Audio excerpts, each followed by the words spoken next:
ஆண்டவராக இயேசு கிறிஸ்து நாமத்தில் உங்களை வாழ்த்துகிறேன். தேவனுடைய பிரசன்னம் உங்களோடு இருப்பதாக. சங்கீதம் 9:9 சிறுமைப்பட்டவனுக்கு அவர் அடைக்கலமும் நெருக்கப்படுகிற காலத்திலே அவனுக்கு அவரே தஞ்சமானவர். அதே சங்கீதம் 22 நீங்க 24 படிச்சு பார்த்தீங்கன்னா, உபத்திரப்பட்ட உபத்திரத்தை அவர் அற்பமாய் எண்ணாமலும் அருவருக்காமலும் தன் முகத்தை திருப்பிக் கொள்ள. நீ உபத்திரப்படுறியா, சிறுமைப்படுத்தப்படுறியா, இழிவாய் பேசப்படுறியா, இழிவாய் எண்ணப்படுறியா, கணங்காத. உணக்கூடிய தேவன் இன்னும் உயிரோடு தான் இருக்கிறார். அவர் நியாயத்திலே கொண்டு வருவார். ஆமீன். அநேக மனுஷர்கள் அரக்கர்களாக, மனித நேயம் இல்லாதவர்களாக வாழ்கிறார். இதுதான் மத்தேயு 18 சொல்கிறார், இந்த சிறியரில் ஒருவனை அற்பமா எண்ணாத, இழிவாய் எண்ணாத, படிப்பில்லை, அறிவில்லை, திறமை இல்லை, புத்தி இல்லை எண்ணாத. அவருடைய தூதர்கள் எப்போதும் பரலோக தேவனை தரிசிக்கிறார்கள்.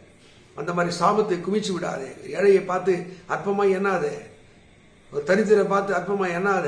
ஒரு நாள் எல்லாம் மாறும், நம்மளை விட்டு எல்லாம் மாறும். பைபிள்ல பெத்த தகப்பனே, கூட போற சகோதரியை, கட்டின புருஷனே ஒரு பெண்ணை அற்பமா என்றார். ஆனால் அதை இயேசு பார்க்கிறார், தேவன் பார்க்கிறார்.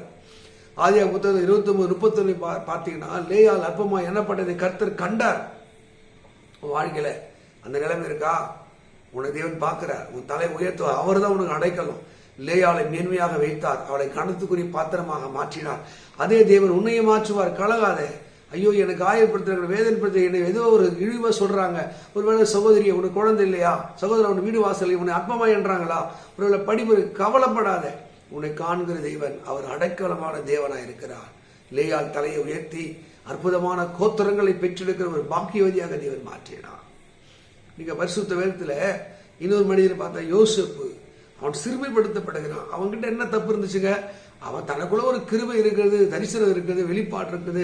கர்த்தர் இப்படி சொப்பனத்தை கொடுத்தார் என்று சொன்ன உடனே ஒரு சிலருக்கு பார்த்தீங்கன்னா, அவங்க நல்ல கிருபை பெறும் போது, அறிவாய் இருக்கும் போது, இல்லை என்றால் அவர்கள் பிறப்புக்கும் அவங்க வாழ்ற வளர்ச்சிக்கு சம்மந்தம் இல்லாத போது மனிதன் அவனை தாழ்வாய் என்னவா. இந்த இடத்துல சொந்த குடும்பத்திலே இந்த யோசேப்புக்கு பிரச்சனை. அப்பா, நீ என்னை துரைத்தனம் பண்ணுவாயோ, நீ என்னை ஆளுவாயோ, சகோதரர்கள் அவனை என்னை துரைத்தனம் பண்ணுவாயோ, ஆளுவாயோ, அந்த ஒரு சின்ன வன்மம் பாருங்க அவனுடைய எதிர்காலத்தை நாசமாக்கினது. அடித்தார்கள், குழியிலே போட்டார்கள், விட்டார்கள்.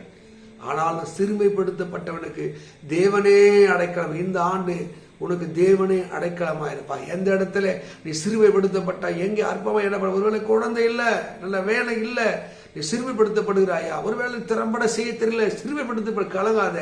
நீ நம்புகிற, நீ வழிபடுகிற தேவன் ஒரு நாளும் கைவிட மாட்டான்.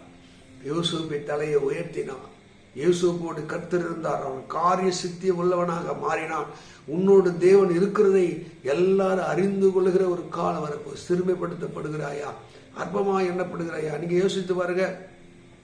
தாவீதை சவுல் துரத்தி கொண்டே இருக்கிறான். தாவீது தான் எழுதுகிறான், ஐயோ, சிறுமைப்பட்டவனுடைய உபத்திரவத்தை அற்பமா என்றது இல்லைங்க, அவர் தான் அடைக்கலாம்.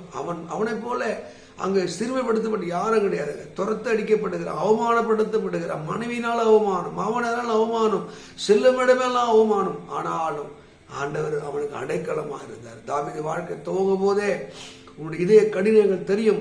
சகோதரர்கள் அவன் அற்பமா எண்ணப்படுகிறான். அவன் அங்கீகரிக்கப்படாதவனா இருந்தான். அவன் ராஜாவாக மாறின போது கூட 7 வருஷம் அந்த இஸ்ரவேலர்கள் தாவீதோடு சேரலை, அற்பமாய் எண்ணுகிறார்கள்.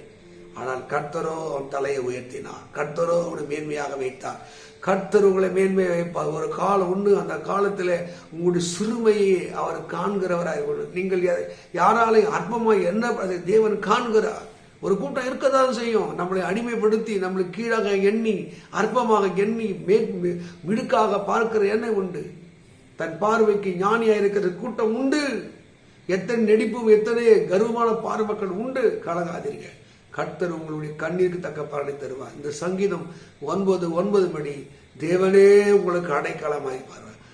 நெருக்கப்படுகிற காலம் வரும்போதெல்லாம் அவர் அடைக்கலமாக இருப்பார். கலங்காதீங்க. இந்த நெருக்கத்தை உங்களை காப்பாற்றி உங்களை மேன்மையாக வைப்பாராங்க. இந்த வார்த்தையின்படி கர்த்தர் உங்களை ஆசீர்வதிக்கட்டும். ஆமென், ஆமென்.